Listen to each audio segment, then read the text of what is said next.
Right, a new poll out this morning of more than 3,000 eligible Latino voters shows Vice President Kamala Harris with a 27-point lead over former President Donald Trump among people in that demographic, but still underperforming Democrats compared to past presidential elections. The poll, conducted by BSP Research and commissioned by Unidos US, the largest Latino nonprofit advocacy organization in the country. Joining us now with an exclusive early look at the details of that poll, NBC News correspondent, anchor of NBC News Daily, Morgan Radford. Morgan, good morning. What more did you learn? Hey there, guys. Good morning. So a lot of new takeaways this morning, especially since this is the first Latino voter poll this big since Vice President Kamala Harris secured her party's nomination. But first, some context. That political arm of the organization, Unidos US, is Unidos US Action Fund, and they have endorsed the Biden-Harris ticket in May and endorsed Harris's candidacy back in July. Now, the president and founding partner of BSP Research is Matt Barreto, who previously worked for the Biden campaign in 2020, which is to say that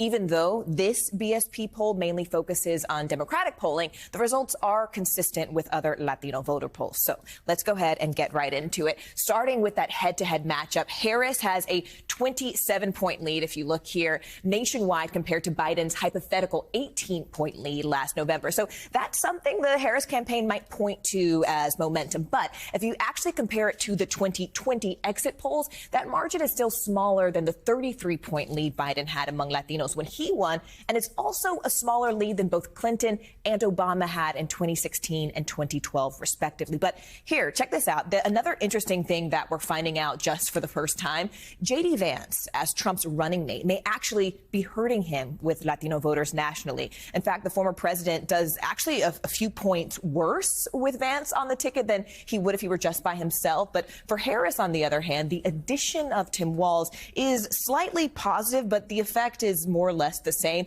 Both of those shifts there are within the margin of error. But the big question, what are the top issues for Latino voters right now? They are still those pocketbook issues. We're talking about inflation, jobs, the economy, housing, and that's true across all demographic groups, subgroups within this population. So that means that's the same for men, for women, for older voters, et cetera. But also, what about those key battleground states? You can actually see, if you look at those battleground states, that Harris is leading Trump among Latinos in all of them. And of course, guys, this matters because the number of Hispanic eligible voters in each of those states is actually larger than the margin of victory for either candidate back in 2020. So we spoke to Latino voters in some of those battleground states and in Florida to really hear what they had to say.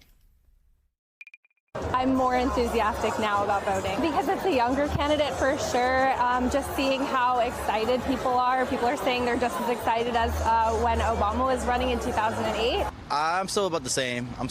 Yeah, I wasn't going to vote for Biden no matter what, just because of the economy and how bad things have gone. When Trump was president, he terrified the immigrants, especially Hispanics. So now they were here, that's to do his work. Latinos are putting an exclamation point on housing. I think that there is an opportunity here to reach out, certainly on economic issues, also on responses to gun violence, a more balanced and effective approach to immigration. You heard that key word, opportunity. It's still early days. Some evidence that there's still room for persuasion among many Latino voters. More than half of those polled, 55%, say they still have not been contacted by either party. Fascinating. So, Morgan, is there any sense, as you put this in some historical context, which is, yes, Kamala Harris is making up ground from where Joe Biden was, but as you said, it's not where Democrats have been typically in terms of their advantage among Latino voters. Is there any sense of why that has eroded a little bit this time around from years past? Yeah, it's interesting. We haven't seen from the poll where and how that has eroded, but what we have seen is how different the population looks this time around. So two big takeaways for me. One, how young this population is. So, for example, about a quarter of this population will be voting for the first time ever in this election. But to your point, it also describes about, how they feel about immigration, which is something we always hear associated with Latino voters. But when you actually look at the polls, it's fifth, like compared to gun violence and crime.